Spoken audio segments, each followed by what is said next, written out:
Hey guys, welcome to part 2 of Lincoln's first inaugural. Still got my voice. See if we can keep going. All right, so remember we ended part 1 talking about how it's not like a breakup. You can't just have one state or one part of the union say we're out. This is a much more formal agreement. It's like a contract between everyone saying this is going to be a perpetual or a continuing union. So Lincoln says, it follows from these views that no state upon its own mere motion or opinion or motive or whatever word you want to put there can lawfully get out of the union. The resolves and ordinances to that effect are legally void, and that acts of violence within any state or states against the authority of the United States are insurrectionary or revolutionary, according to circumstances. Okay, so any resolves or ordinances that affect to the effect of like, hey, we can leave the union on our own are legally void. That means they are negated or they aren't valid. So this would be like any of those states that have declarations of secession. Lincoln's saying they don't matter. You don't have the authority to do that. And then he brands any violence against the authority of the United States as insurrectionary or revolutionary. This is important because what he's basically saying here is, you're going to find things from Southern leaders where they basically think that they're heirs to the founding generation. Like, we're continuing the intention of our forefathers. And Lincoln's saying, no, you're not. You're overturning that. That's a really important distinction. I should probably... He's saying you're revolting against the order established by your forefathers. So, just like today, everyone wants to fight for the authority of the founding fathers on whatever side they're on. It's no different here, but Lincoln's saying if you're a southern state that's trying to secede from the Union, you're revolting against the order established by the Washingtons and Jeffersons and Madisons. I therefore consider that in view of the Constitution and the laws, the Union is unbroken. This is going to be really important. Lincoln basically, this is up to my knowledge, never acknowledges that there was ever a Confederate States of America. To Lincoln, they were always states in rebellion because they never actually had the authority to secede in the first place. Right there, never were own country. I'm going to put CSA. Confederate States of America. CSA never were own country. And to the extent of my ability, I shall take care, as the Constitution itself expressly enjoins upon me, that the laws of the Union be faithfully executed in all the states. Remember, he just took an oath to uphold the Constitution. Doing this, I deem to be only a simple duty on my part, and I shall perform it so far as practicable unless my rightful masters, the American people, remember, we live in a representative democracy, Lincoln is just the face of the people that elected him, shall withhold the requisite means or in some authoritative manner direct the contrary. I trust this will not be regarded as a menace, but only as the declared purpose of the Union, that it will constitutionally defend and maintain itself. So Lincoln is not going to let the southern states separate. That's what he's saying here. I'm not going to put that. Basically, put that up there. You're good. In doing this, there needs to be no bloodshed or violence, and there shall be none unless it forced upon the national authority. So this is going to be really important. I'm going to put Lincoln won't start it.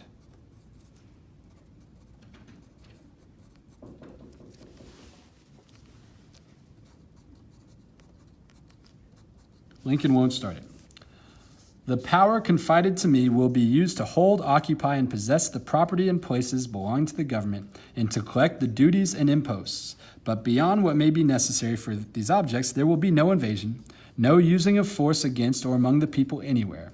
Where hostility to the United States in any interior locality shall be so great and universal as to prevent competent residents from holding the federal offices.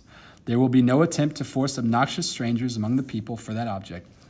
While the strict legal right may exist in the government to enforce the exercise of these offices, the attempt to do so would be so irritating and so nearly impracticable that, withal, that I deem it better to forego for the time the use of such offices. So what he's saying, and this is going to be important, where would you collect duties and imposts? You would collect those probably in a harbor. if you can read that. And so what he's saying is, hey, these places where we have federal officials, like, for instance, Charleston, South Carolina, we're going to keep them there because they have to do their jobs. But we're not going to send any troops down there. In case you haven't caught on to the drift yet here, we're going to keep them. We're going to keep these officials in Charleston, South Carolina.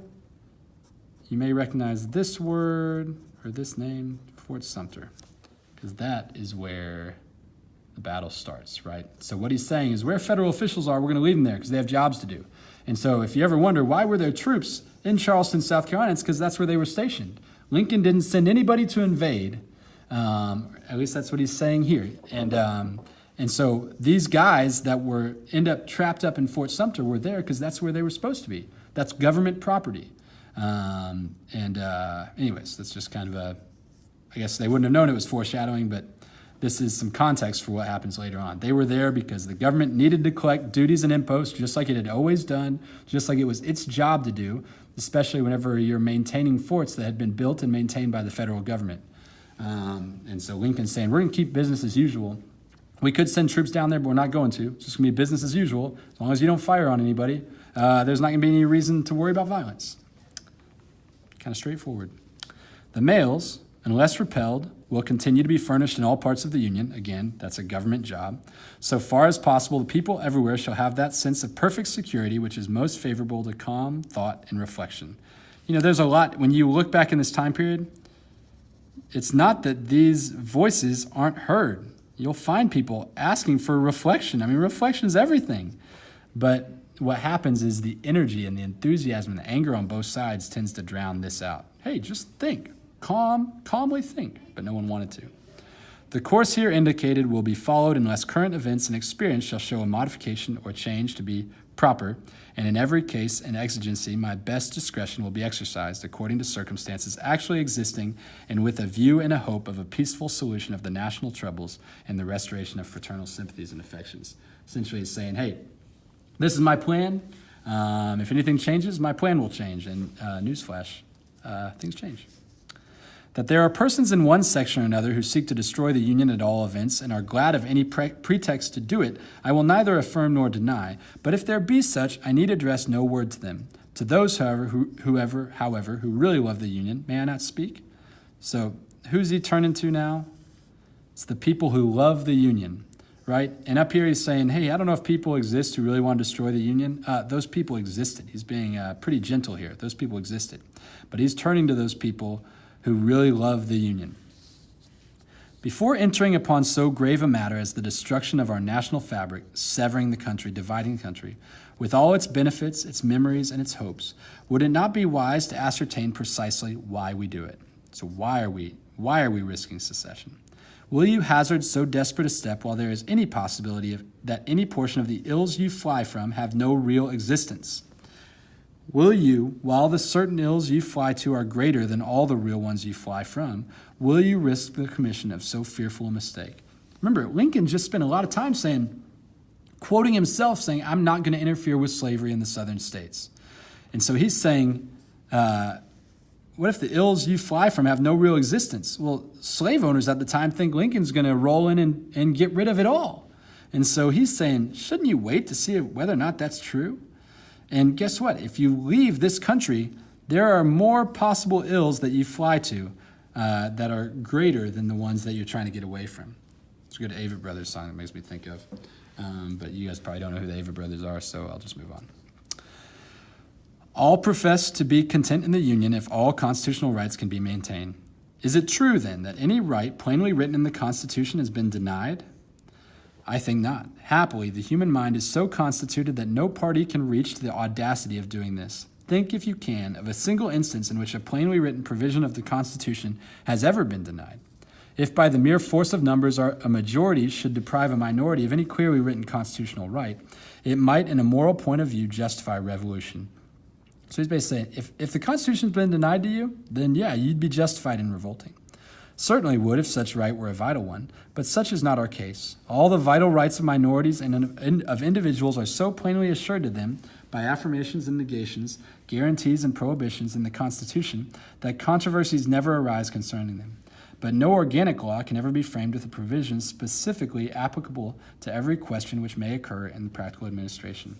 No foresight can anticipate, nor any document of reasonable length contain express provisions for all possible questions. Shall fugitives from labor be surrendered by national or state authority? The Constitution does not expressly say. May Congress prohibit slavery in the territories? The Constitution does not expressly say. Must Congress protect slavery in the territories? The Constitution does not expressly say. So, basically saying the Constitution can't answer every question for us. Constitution can't answer everything. From questions of this class spring all our constitutional controversies, and we divide upon them into majorities and minorities. If the minority will not acquiesce, the majority must, or the government must cease. There is no other alternative, for continuing the government is acquiescence on one side or the other. If a minority in such case will secede rather than acquiesce, talking about the South, and acquiesce is basically give in, they make a precedent which in turn will divide and ruin them, for a minority of their own will secede from them whenever a majority refuses to be controlled by such a minority. For instance, why may not any portion of a new confederacy a year or two hence arbitrarily secede again, precisely as portions of the present union now claim to secede from it? All who cherish disunion sentiments are now being educated to the exact temper of doing this. I've always thought this. If the South actually won, it would have split into 7, 8, 9, 10, 11 different countries, because this idea that when I don't like something, I leave, that doesn't go away. And Lincoln's saying, right now, anyone who cherishes disunion is watching what the Confederate States are doing and saying, yeah, and that's what we can do. So, and also, newsflash, during the war, the Confederate States bickered like crazy. Not that didn't happen in the North, but they bickered like crazy. And so it really wouldn't have been surprised to see Mississippi be like, all right, that's it, we're on our own. Or South Carolina be like, we're on our own. And so Lincoln's saying, that's what's going to happen. If you guys break off from the country, it's just going to keep happening. You'll have smaller and smaller countries. Is there such perfect identity of interest among the states to compose a new union as to produce harmony and only and prevent renewed secession? Plainly, the central idea of secession is the essence of anarchy. Basically, secession is what he's saying. A majority held in restraint by constitutional checks and limitations and always changing easily with deliberate changes of popular opinions and sentiments is the only true sovereign of a free people. Whoever rejects it does of necessity fly to anarchy or despotism. Unanimity is impossible. The rule of a minority as a permanent arrangement is wholly inadmissible, so that rejecting the majority principle, anarchy or despotism in some form is all that is left. I do not forget the position assumed by some that constitutional questions are to be decided by the Supreme Court, nor do I deny that such decisions must be binding in any case upon the parties to a suit as to the object of that suit, while they are also entitled to very high respect and consideration in all parallel cases limited by all other departments of the government. And while it is obviously possible that such decision may be erroneous in any given case, still the evil effect following it, being limited to that particular case with the chance that it may be overruled and never become a precedent for other cases, can better be borne than could the evils of a different practice. Basically saying if we stay together, we can remedy things or we can weather things more than just tearing the whole thing down and starting again, even when there's injustice. At the same time, the candid citizen must confess that if the policy of the government upon vital questions affecting the whole people is to be irrevocably fixed by decisions of the Supreme Court, the instant they are made in ordinary litigation between parties and personal actions, the people will have ceased to be their own rulers, having to that extent practically resigned their government into the hands of that eminent tribunal. This is kind of a debate now. It's like, how much power does the Supreme Court have? Lincoln's saying if the Supreme Court interprets the Constitution, then does that take power from the people? How much power to SCOTUS? Nor is there in this view any assault upon the court or their judges. It is a duty from which they may not shrink to decide cases properly before them, and is no fault of theirs if others seek to turn their decisions to political purposes. One section of our country believes slavery is right and ought to be extended. This is like the heart of the argument. while the other believes it is wrong and ought not to be extended. Heart of message.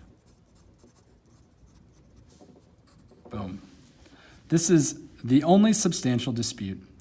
The fugitive slave law of the Constitution and the law for the suppression of the foreign slave trade are each as well enforced, perhaps as any law can ever be in a community where the moral sense of the people imperfectly supports the law itself. The great body of the people abide by the dry legal obligation in both cases, and a few break over in each. This, I think, cannot be perfectly cured, and it would be worse in both cases after the separation of the sections than before. The foreign slave trade, now imperfectly suppressed, would be ultimately revived without restriction in one section, while fugitive slaves, now only partially surrendered, would not be surrendered at all by the other. What he's saying is the South would keep trading slaves. They would revive the slave trade, which had been banned, like the international slave trade. And then what would the North do? Well, the North is going to stop returning your fugitive slaves. So both of you are not going to get what you want if separation occurs. Physically speaking, we cannot separate. We cannot remove our respective sections from each other, nor build an impassable wall between them. So he's basically saying we're going to be by each other one way or the other. A husband and wife may be divorced and go out of the presence and beyond the reach of each other, but the different parts of our country cannot do this. They cannot but remain face to face, and intercourse, either amicable or hostile, must continue between them. Is it possible, then, to make that intercourse more advantageous or more satisfactory after separation than before? Can aliens make treaties easier than friends can make laws? Can treaties be more faithfully enforced between aliens than laws can among friends? Suppose you go to war. You cannot fight always, and when, after much loss on both sides and no gain on either, you cease fighting, the identical old questions as to terms of intercourse are again upon you. So basically it's saying, hey, if you want to change things, if you want to be able to work out these systems that we have in place, we have to stay together. Friends make laws much better than enemies or aliens. This country, with its institutions, belongs to the people who inhabit it. Whenever they shall grow weary of the existing government, they can exercise their constitutional right of amending it or their revolutionary right to dismember or overthrow it. I cannot be ignorant of the fact that many worthy and patriotic citizens are desirous of having the national constitution amended. While I make no recommendation of amendments, I fully recognize the rightful authority of the people over the whole subject to be exercised in either of the modes prescribed in the instrument itself, and I should, under existing circumstances, favor rather than oppose a fair opportunity being afforded to the people to act upon it.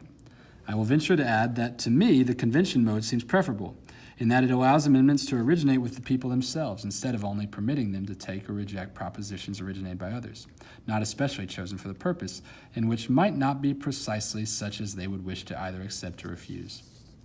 I understand a proposed amendment to the Constitution, which amendment, however, I have not seen, has passed Congress to the effect that the federal government shall never interfere with the domestic institutions of the states, including that of persons held to service. So basically, there's an amendment that would prohibit the government from interfering with slavery in the states. To avoid misconstruction of what I have said, I depart from my purpose not to speak of particular amendments so far as to say that, holding such a provision to be now be implied constitutional law, I have no objection to it being made express and irrevocable. What he's saying is, if this became part of the Constitution, Lincoln would not oppose. Lincoln wouldn't oppose amendment.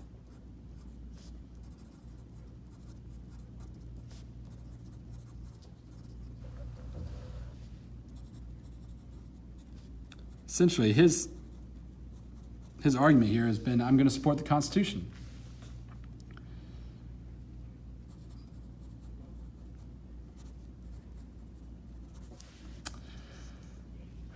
The chief magistrate derives all his authority from the people, and they have referred none upon him to fix terms for the separation of states. The people themselves can do this, if also they choose, but the executive, as such, has nothing to do with it. His duty is to administer the present government as it came into his hands and to transmit it unimpaired by him to his successor.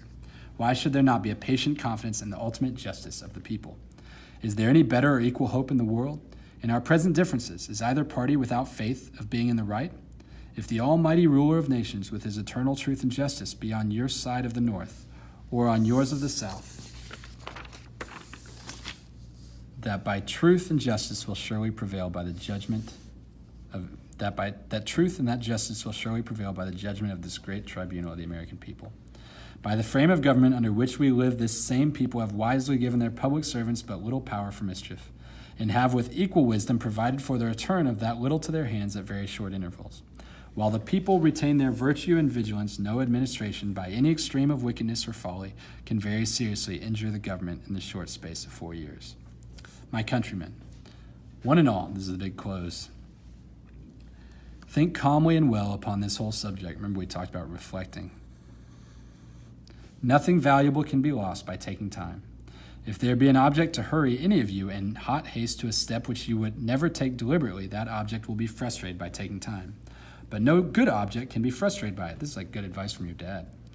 Such of you as are now dissatisfied still have the old constitution unimpaired, and on the sensitive point, the laws of your own framing under it, while the new administration will have no immediate power, if it would, to change either. If it were admitted that you who are dissatisfied hold the right side in the dispute, there is still no single good reason for precipitate action. Intelligence, patriotism, Christianity, and a firm reliance on him who has never yet forsaken this favored land are still competent to adjust in the best way of all our present difficulty. In your hands, my dissatisfied fellow countrymen, this is Southerners. Not even all Southerners, but seceded Southerners. They're the ones that ultimately dissatisfied. And not in mine is the momentous issue of civil war. The government will not assail you, won't attack you. You can have no conflict without being yourselves the aggressors. Spoiler alert, that's what happens. You have no oath registered in heaven to destroy the government, while I have the most solemn one to preserve, protect, and defend it. That's the oath he just took. I am loath to close. We are not enemies, but friends. We must not be enemies. Though passion may have strained, it must not break our bonds of affection. The mystic cords of memory, stretching from every battlefield and patriot grave to every living heart and hearthstone all over this broad land, will yet swell the chorus of the Union, when again touched, as surely they will be, by the better angels of our nature. The idea that we would listen and reflect, all this thing where he talks about taking time, think about what we have in the country and not what we're dissatisfied with, and try and change it from within rather than breaking apart. That's what Lincoln seemed optimistic about, even though we know that it took 4 years of awfulness for the issue to be resolved. All right. Thanks, guys. If you're in my class, go ahead and you made it all the way through this, why don't you put a little star at the bottom of the page. All right. Thanks, guys.